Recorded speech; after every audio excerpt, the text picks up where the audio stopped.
Yo guys, what is up? Here we are with another reading video, and today we are on chapters 20, 30, 39, and 40.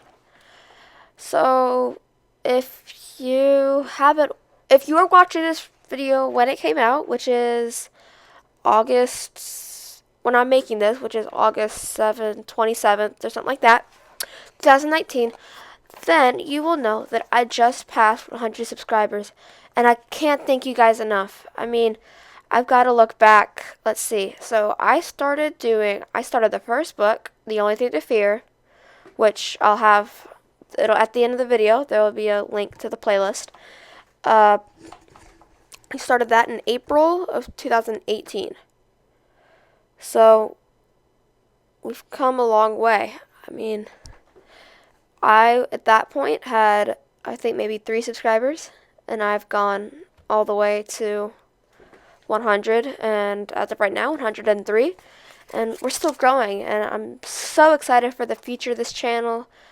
I can't believe I even made it this far. I never thought I would. I remember when I thought 20 subscribers was huge, 30 subscribers was huge, 70, now we're all the way at 100. We're triple digits. So, we just gotta keep going. So, without further ado, let's get right into it. Chapter 39 of Milkweed by Jerry Spinelli. Our pockets were stuffed with dried herring. Janina smelled like salt and fish. When we came near a 2-brick hole, we saw lights and people. We hid in the shadows and waited. Finally, the lights went out and the people left. We ran to the hole. It wasn't there. Only an unbroken flatness of brick. We crept along the wall. We went into Stocky Station. Boxcar doors were clanking, swallowing whole parades of people. Aching to get back to the ghetto, we looked for Stocky Station hole that had been coming through to see the train. It, too, was gone. "There's other holes," I said. All night long we darted from shadow to shadow along the never-ending wall, dodging jackboot guards, searching for a way into the ghetto. There were guards and lights and flat brick walls, but no holes. Dogs barking, glow of flamethrowers. Janina became more and more agitated. Whenever she heard a gunshot, she piped, "Ta-ta!" and she kicked at the wall. "He's all right," I told her. I hugged her. The sky was gray. The stars were fading. We got back to where we started. Daylight was coming, and we were stuck in heaven. I found white dust at the base of the wall. I washed my face and hands in it. Janina laughed. She smacked me with the dried fish, then we ate it. We slept on the ground in the merry-go-round park. We woke up at noon and walked around the city. Remembered Yuri's words. I told Janina, "Don't look guilty." "What's guilty?" she said. "I forget," I said. "Just don't look it." I reached into her pocket and pushed her crumpled armband deeper out of sight. We wandered the streets among the people and the bomb craters, chewing dried fish. We made a game. Who could look less guilty? We laughed. We said hello to people. We ran to the merry-go-round to ride the horses. But the horses were still. I kept listening for the tootling music, but all I heard were gunshots from the other side of the wall. When night returned, we approached the wall. And I realized how stupid I was. What had I been thinking? Were the holes going to come back? Was the wall going to be lower than last night? I wish we had Big Henrik's shoulders to climb on. I tried to think. Suddenly Janina ran to the wall and cupped her hands about her mouth and yelled with all her might, "Ta-ta!" I tackled her and rolled us into the shadows as a jackboot down the wall turned. Just to be doing something, we began another tour around the wall. When we came to Stocky Station, where it was always daytime, with the lights and trotting people and clanking boxcars, I suddenly knew what to do. The Stocky Station gate in the wall was open, people parading through. I grabbed her hand, pulled her along. We crouched behind a shed near the gate. Jackboots with dogs guarded both sides of the gate. The people slumped along with their suitcases. Heads hung low, as if they did not know the teeth of the dogs were snapping into their faces. I did not bother to give Janina instructions. Why should I? She copied everything I did. I dashed for the parade of people. I plunged into them. I lost myself among their legs. While they headed for the trains, I groped and shouldered in the opposite direction. They paid no more attention to me than to the dogs. When I sensed I had passed through the gate to the ghetto side, I broke sharply to my right. popped out of the parade, and bolted. There were dogs and shouts behind me, then gunshots. My first prayer plucked at my lips. No flamethrower, please. But by then there were shadows and rumble, and I was tucked into a pocket of blackness like a rat. I did not know if she was with me until my own heart and lungs calmed down. Then I could hear her panting beside me. When no one seemed about, we ran for home. I knew the news was bad as we raced up the steps. There were no bodies to hurdle. The squatters were gone. Our door was open. Moonlight misted from the window like winter breath. The room was empty. The table and chair overturned. The pill cabinet smashed. Janina cried out. She flung herself onto the floor and into the corners. She scrubbed the shadows with her body, hoping he was only hiding, not gone. She whimpered along the walls. "Tata! Tata!" She ran to the window. "Tata!" Where was Uncle Shepsel? I expected him to rise any moment in the middle of the room and declare, "I tried to warn them! The Jews! They would not listen!" Then I saw it, and the moonlight on the floor, the Book of Lutherans. Janina knocked me aside as she ran from the room and down the steps. I ran after her, across the courtyard, down to the middle of the moonlit streets to Stocky Station. The endless parade was still shuffling through the gate into the yellow light. I lost her as she plunged into people. I did likewise. The dogs gasped on their leashes. But no one tried to stop us. On the other side of the wall, I made my way from side to side of the parade, bouncing off suitcases, searching for her. Whistles shrieked. Boxcar doors screamed. Dogs yapped and snarled. Jackboots and dogs and bayonets threw gigantic, jerking shadows on the ground. I kept working my way through the parade so I would not be carried to the boxcars. I peeked out from people, searching, keeping myself hidden among the shuffling legs and suitcases.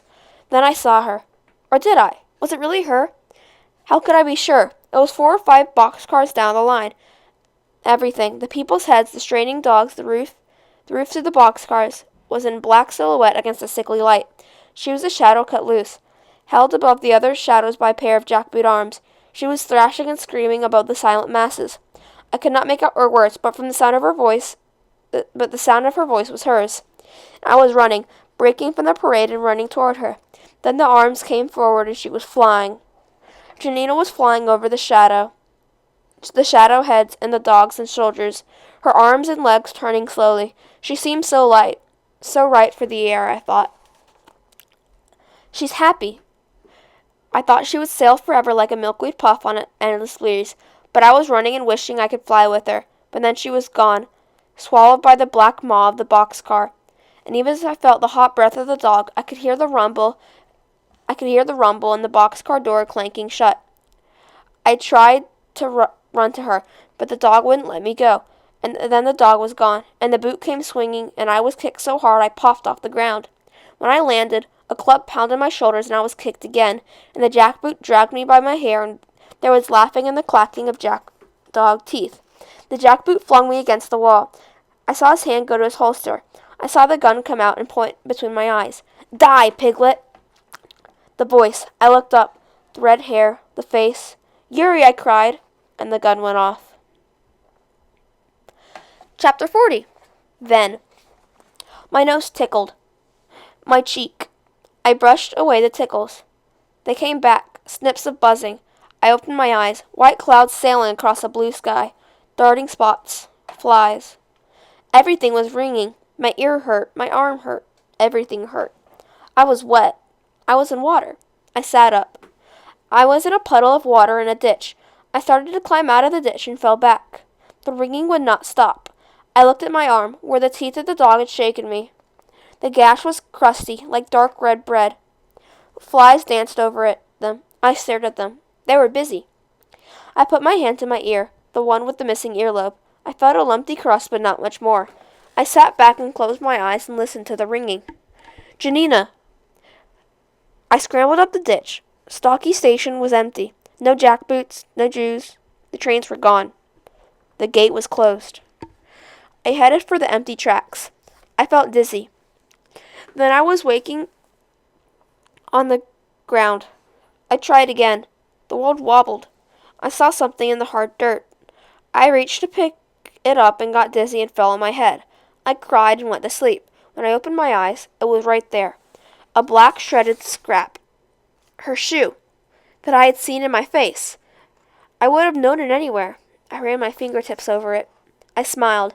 I picked it up and picked myself up and wobbled on. I came to the edge of the platform. I sat down, my feet dangling toward the tracks below. The ringing was loud. I felt dizzy again. When I woke up, I was on the tracks, the shoe in my fist. The tracks curved out of the station. I started to walk. I walked out of the station yard, out of the world. The tracks came to a point in the sky. And let's see, that's the end of chapter 40. We actually are going to end up going to chapter 41. So, chapter 41. I came to a boy. He was throwing stones down the track. A black and white dog was with him. When the dog saw me, it came running. I was afraid, but the dog wagged its tail and licked a crusty gash on my arm. "Who are you?" said the boy. "You wore shoes, clothes, no boils." "Misha," I said. "Do you have any water?" The sun flashed off the steel rail. "Where is your ear?" said the boy. "Stocky Station." "Where are you going?" he said. "To the ovens." "What ovens?" "Where the trains go." "Why are you going to the ovens?" "That's where Janina is," I said. "Do you know her?" He shook his head. Do you know Yuri? Do you know Dr. K? Do you have water?" "Can I touch your ear?" I said yes. He reached out. I think he touched it, but I could not feel. He looked at me. "Are you a Jew?" "Yes." I pulled the armband from my pocket. I slipped it onto my good arm. "See?" "Yes." He disappeared into the weeds with the dog. He returned with a pan of water. I drank it. I walked on. Day, night, day, night. I ate blackberries from thorny wisps that reminded me of barbed wire. I pulled scallions from the earth. I drank from ditches, and when I bent to cut my hands in the water, the ringing pulsed in my ears. The steel rails flashed in the sun. I shivered as if it were winter. My wounded ear would not dry out. I awoke in the weeds. I awoke on the tracks. The steel rails wobbled away from me, like silvery snakes. I was in many places, and I was not alone. Buffa was there, smiling, waiting for me. I could smell the mint. The blue man rode the merry-go-round to the tootling music. I saw bodies wrapped in newspaper floating above the sidewalks. I felt Yuri smack me in the head and call me stupid. I saw Himmler's car stop and Himmler himself get out and march right up to me, snap his heel together and salute me and say, "Hanukkah." I saw the orphans. They were marching down the tracks, led by Dr. K. The orphans were marching and singing, their shoes all hitting the ground at once, and the oven door opened, and into the ovens they went, heads held high, marching and singing. Every day Mr. Milcom stroked my hair. Every day I heard Kuba laughing. Every day I looked for Janina, and every day she was not there. I was used to her constant presence, to her mimicking everything I did. I kept glancing around to see myself repeated, but there was only one me. One day I opened my eyes. A man was standing over me. And that is the end of chapter 41.